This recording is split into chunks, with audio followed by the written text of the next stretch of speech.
আমরা যেটা সিদ্ধান্ত নিয়েছি যে আমরা 10 লাখ টাকা করে পরিবার প্রতি দেব এই পরিবারগুলোকে যারা টেরর আঘাতে মারা গেছে এবং আরবি ভাই তিহরকে মারা গেছে।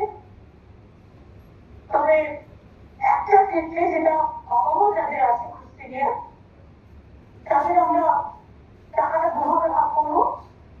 5 লাখ টাকা ওয়াইফের নামে যাবে, 5 লাখ টাকা যাবে বাবা মার নামে।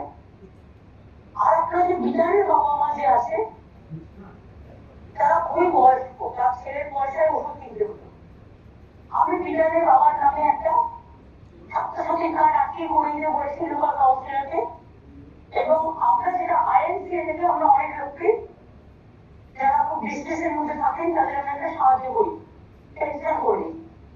বিটারের বাবার নামে একটা 10,000 টাকার পেনশন আমরা করে দিচ্ছি যাতে ওনার মেডিসিনের জন্য কোনো অসুবিধা না হয়।